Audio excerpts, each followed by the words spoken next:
함께 나눌 하나님 말씀은 신약성경 마가복음 10장 32절부터 34절까지 말씀입니다. 예루살렘으로 올라가는 길에 예수께서 그들 앞에 서서 가시는데 그들이 놀라고 따르는 자들은 두려워하더라.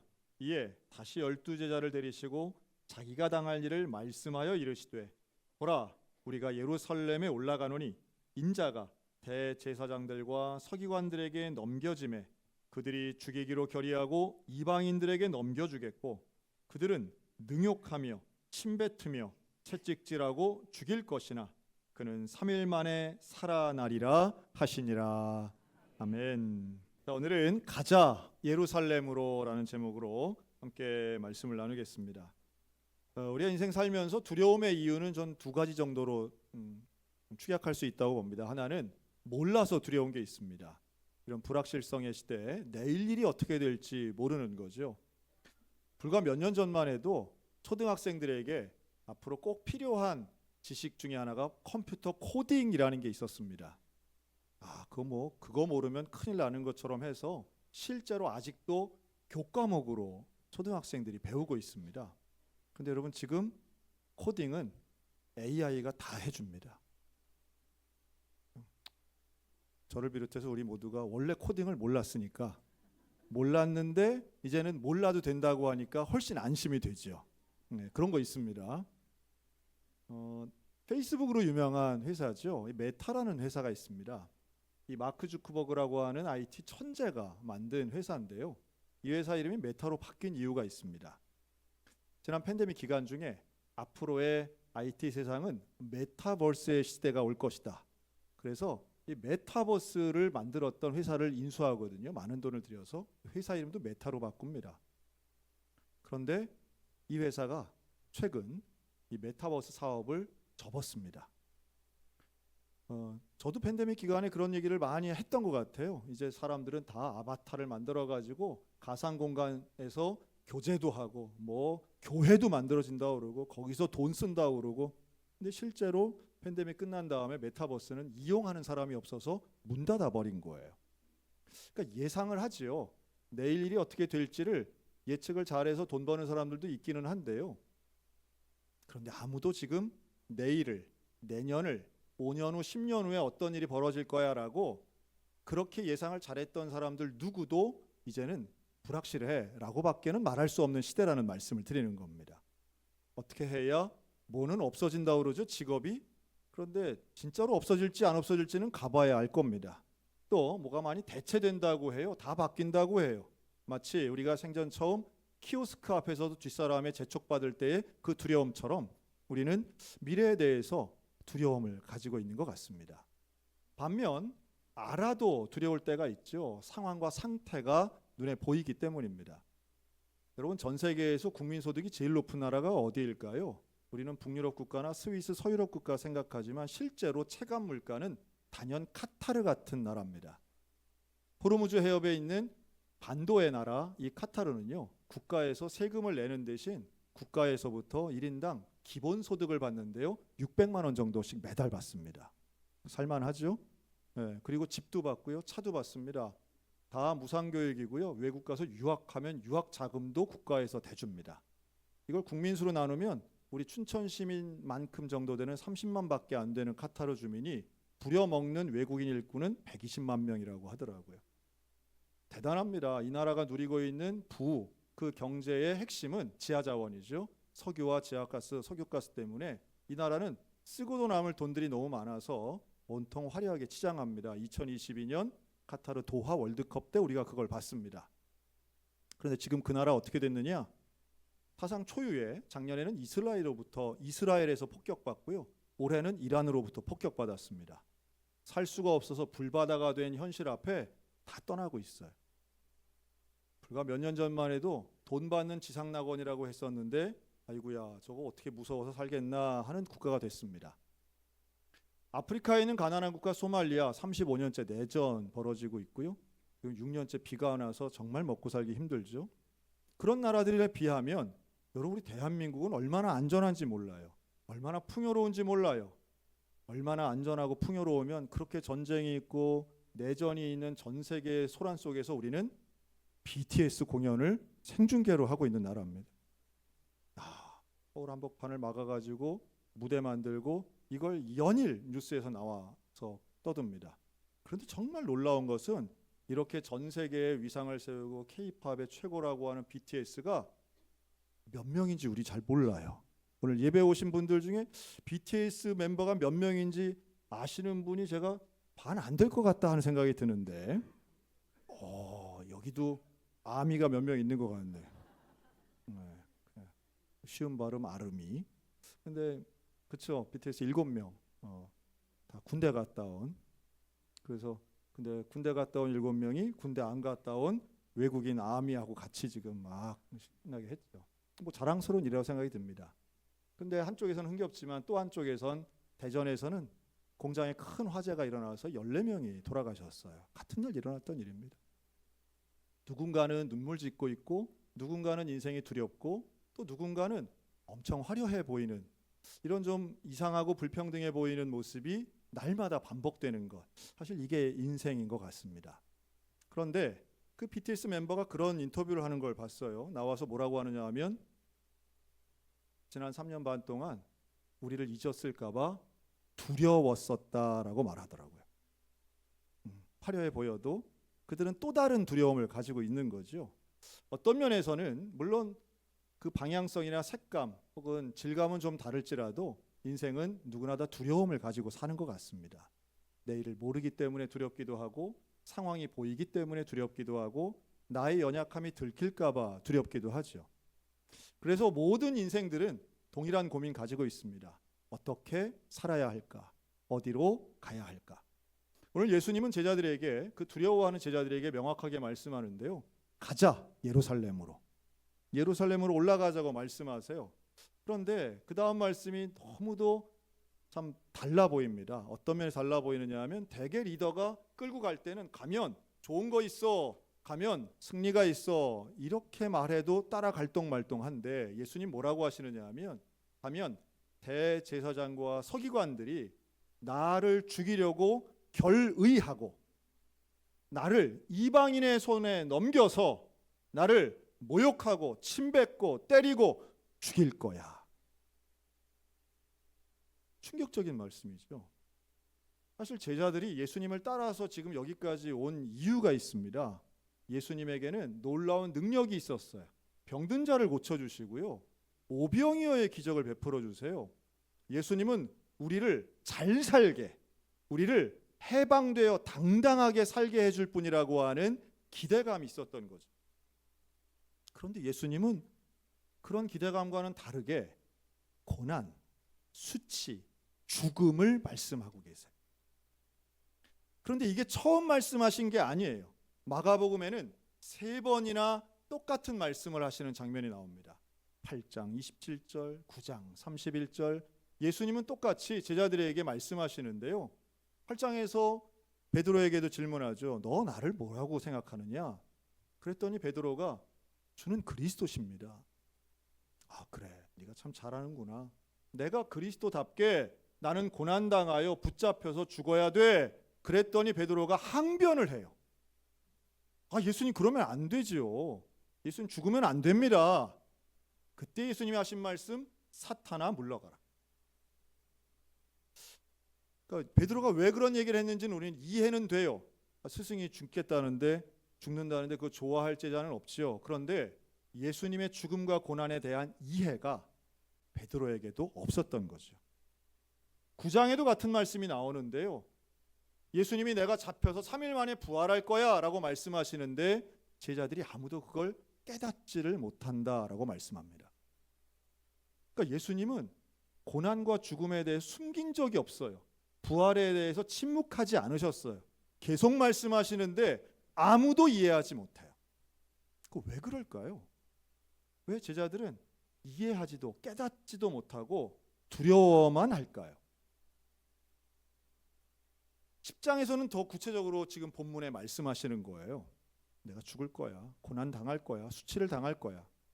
그런데 다시 살아날 거야.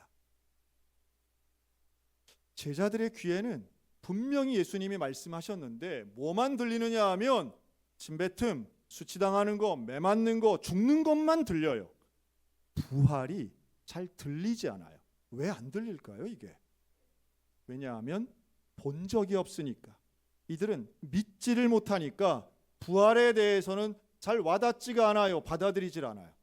그런데 다른 건 다 본 적이 있는 거예요. 수치당하는 거 본 적이 있고, 다른 사람 매 맞는 거 본 적이 있고, 다른 사람 죽는 것은 본 적이 있어요.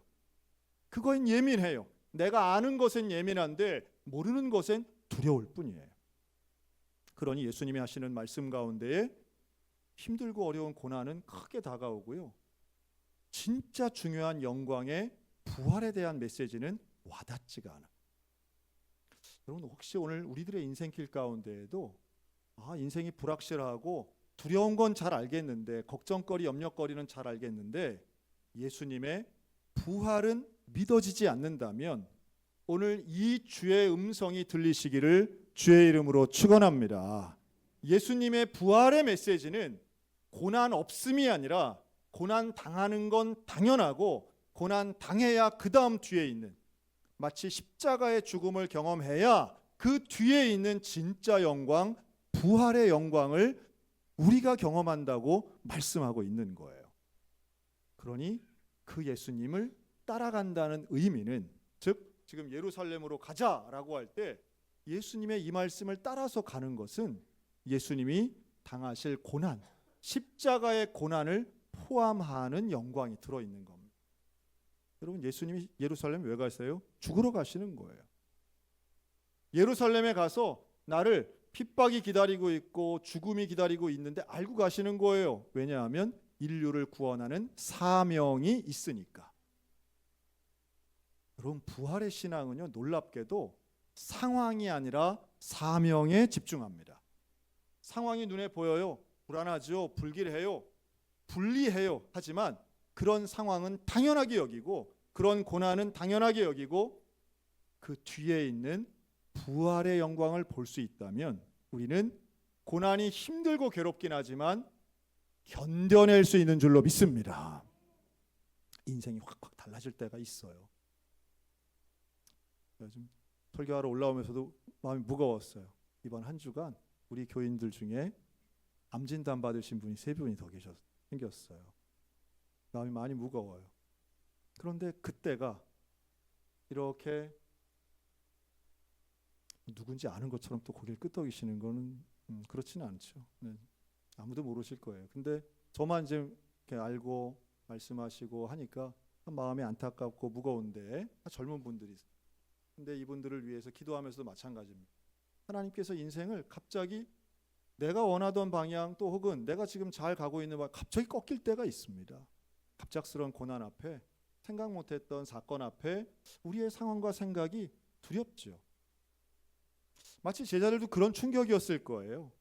근데 외면하고 싶은 생각이에요. 예수님이 계속 동일한 말씀을 하시는데 그 말씀이 잘 안 들린 것은 안 들으려 했던 모습도 있을 거라고 예상합니다. 고난 싫어. 죽음 싫어. 난 그런 거 별로고, 기적이 좋아. 능력이 좋아.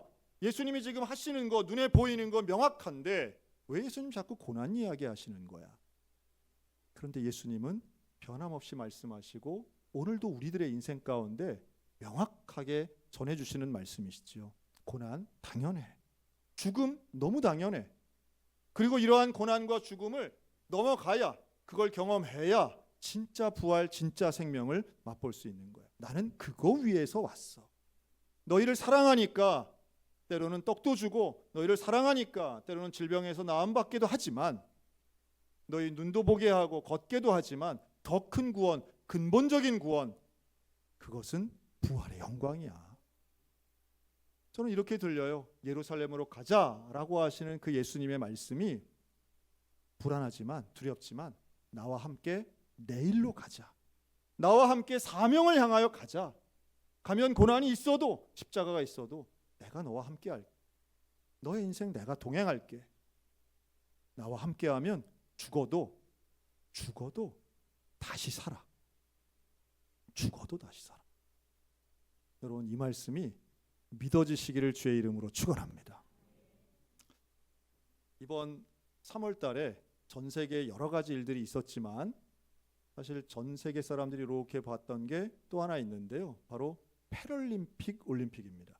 패럴림픽은 올림픽이 끝나면 그 나라 그 장소에서 장애인 올림픽이 있는 걸 의미해요. 밀라노 코르티나 동계올림픽이 끝나고 그 자리에서 이제 패럴림픽이 2주 전에 이제 맞춰졌습니다. 근데 이 패럴림픽은 정말로 어떤 휴머니즘의 감동의 자리죠. 저는 하계올림픽도 마찬가지지만 동계올림픽을 보면서 이번에 정말 더 깜짝 놀랐습니다.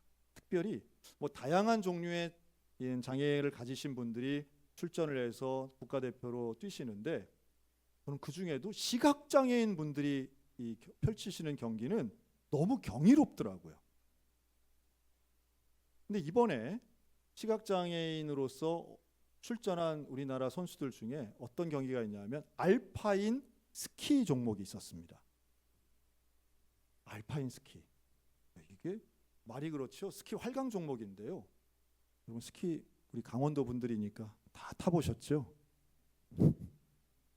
제가 아는 저 대관령교회 장로님은 그 원로 장로님은 어릴 때 눈 많이 오면 스키 타고 학교를 가셨다고 하더라고요.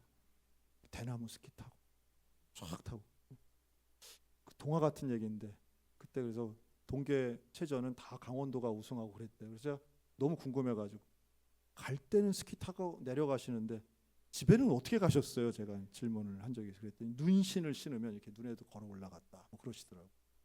그런데 이번 패럴림픽에 스키 종목에 출전한 우리 최사라 선수가 있어요. 시각장애인 1급이에요. 근데 그 위에 서면 선수들이 타는 알파인 스키는요, 이 각도가 절벽이에요. 초급자도 이게 심하다 싶은데 얼마나 올라가면 다리가 후들후들 떨리죠. 물론 가장 빠른 건 썰매 종목이지만 이 스키도요 시속 100km가 넘어요. 제일 빠른 구간은. 이거를 시각장애인이 탄다고? 저는 좀 이해가 안 됐어요. 경기를 어떻게 하는 거야? 저는 하계올림픽에 뛰는 이 시각장애인 분들을 압니다. 중장거리 종목 단거리도 있는데요. 그거 어떻게 뛰느냐 하면 2명이 같이 뛰어요. 같이 뛰는데 끈을 묶어서 한 사람이 이렇게 같이 동반을 뛰는데 이분들을 뭐라고 하느냐 하면 한번 따라할까요? 가이드 러너. 네, 가이드 러너라고 불러요. 이게 장거리 종목에도 많고요. 단거리도 그렇게 뛰시더라고요. 물론 이분도 달리기 잘하시는 분이에요. 시각장애인이 아닌 거죠. 그러면 같이 이렇게 끈을 묶고 둘이 동시에 뜁니다. 하계올림픽이에요. 육상 종목. 그러면 둘이 동시에 들어오는 정말 유일하다고 하시더라고요. 패럴림픽만 있는 1등을 같이 들어오는 종목들이죠. 제가 이제 그건 알고 있었는데 그렇게 해서 가이드 러너가 끈을 묶어서 하는 건 아는데 스키는 그렇게를 못 하는 거예요. 끈을 묶었다가는 한 사람 넘어지면 크게 다치는 거잖아요. 그래서 제가 너무 호기심이 있어가지고 그거 어떻게 하지? 스키도 가이드 러너가 있어요. 근데 어떻게 하느냐 하면 여러분들 얼굴 보니까 본 사람이 아무도 없는 것 같아. 제가 가르쳐 드릴게. 먼저 선수가 출발합니다. 그러면 바로 뒤이어서 가이드 러너가 스키를 타고 출발해요. 그리고 물론 이건 여러 번 타니까 감각으로도 가겠죠. 그 우리말에 눈 감고도 한다는 말이 있지만 눈 감고 하는 사람은 아무도 없어요. 실제로는. 그런데 출발한 가이드 러너가 어떻게 하냐 하면 왼쪽! 그러면 틀어요. 오른쪽 그럼 틀어. 전 영어로 하나 그랬는데 아니더라고. 한국말로 하더라고. 그러더니 더 놀라운 건 점프 그러더라고요. 점프. 우와. 그러니까 그걸 따라서 하는 거예요. 그 총알 같은 속도의 스키에 저는 영상을 보면서도 저게 들리나 하는 생각과 함께 저렇게 해낸다고 정말 눈에 보이는 선수처럼 와 지그재그로 내려와서 결국 피니시 라인을 통과합니다. 패럴림픽의 아름다운 장면은 마지막 결승선을 통과할 때죠. 등수도 기록도 별로 중요하지 않아요. 완주의 의미가 있죠. 그래서 시각장애인 선수와 가이드러너는 둘이 함께 피니시 라인을 통과하면서 얼싸안고 감격해합니다. 자신의 기록이 몇 초인지 알려주지 않으면 알 수 없는 선수는 기록과 상관없이 완주했다는 기쁨을 누려요. 이분들의 인터뷰가 인상적이었습니다. 서로 수년간 함께 호흡을 맞춰서 이렇게 연습을 했는데요. 이분 두 사람이 동시에 외친 말은 이거였어요. 어떻게, 기자가 묻죠. 그 어떻게 이렇게 좋은 기록으로 4등 했거든요. 이 선수가, 최사라 선수가 4등 했는데 어떻게 이렇게 잘할 수 있습니까? 그랬더니 이 두 사람이 그럽니다. 우리는 서로 신뢰합니다. 우리는 서로 믿습니다. 전 그때 믿음이 대단한 거구나. 믿음은 뭐냐 하면 내 눈이 안 보이는데 왼쪽 그럼 왼쪽 가는 거예요. 오른쪽 하면 오른쪽 가는 거예요. 모르긴 해도 오늘 한번 저녁에 한번 시간 있으면 해보세요. 익숙한 길에 내가 수십 년 다닌 길이어도요, 눈 감고 눈 가리고 뛰어 하면 그거 안 뛰어집니다. 발이 안 떨어져요. 괜찮아요. 앞에 아무것도 없어요. 뛰어도 돼요. 여러분, 그래도 우리는 그 정도 믿음도 사실은 없어요. 그런데 이 시간 우리 예수님이 말씀하시는 거죠. 내가 너의 가이드 러너가 되어줄게. 내가 네 인생의 가이드 러너가 되어줄게. 보이지 않아도 괜찮아. 보이지 않아도 내가 이끌어줄게. 내가 가는 그 방향으로 네가 가도 돼. 어디로 가야 할지 모르겠지. 어떻게 살아가야 할지 모르겠지. 내가 너를 이끌어줄게. 가자, 예루살렘으로 가자라고 말씀하시는 이 예수님의 음성이 오늘 우리들의 인생 가운데도 좀 들리셨으면 좋겠어요. 제자들이 이걸 이해하지 못했어요. 이걸 이해하지 못하니까 10장 후반부에 가면 세베대의 아들인 야고보와 요한이 뭐라고 요청하느냐 하면, 예수님, 고난은 모르겠고 예수님 영광의 보좌의 왼쪽에 오른쪽에 우리 형제를 앉혀주세요. 이렇게 말해요. 예수님 마음이 무너지는 순간이죠.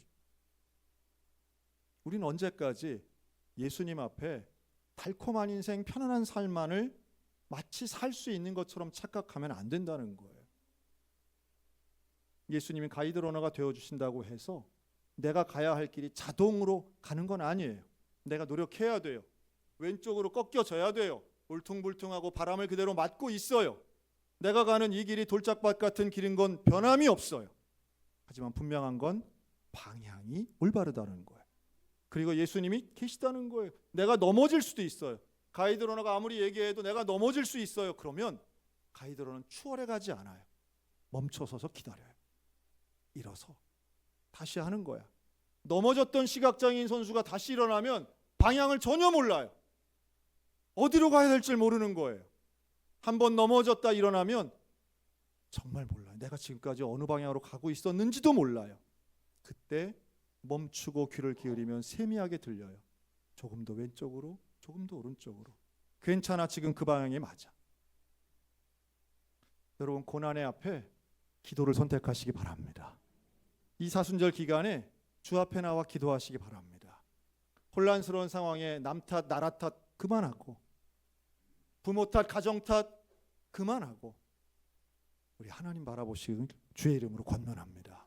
예수님의 음성이 들려올 때에 주님이 나와 함께 하시겠다, 동행하겠다 말씀하시면 그 길 따라가면 결국 인생의 완주의 순간 우리는 놀라운 부활의 영광을 맛보게 될 줄로 믿습니다. 우리가 의지해야 될 것이 무엇이 있겠습니까?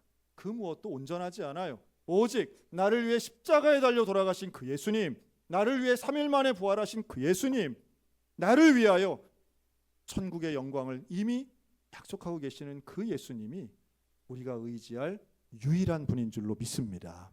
그 주님 바라보며 오늘도 믿음의 경주 끝까지 완주하여 예루살렘이든 내일이든 그 사명의 길을 향하여 믿음의 길 온전히 걷는 우리 모두가 다 되시기를 주님의 이름으로 축원합니다. 아멘. 기도하겠습니다.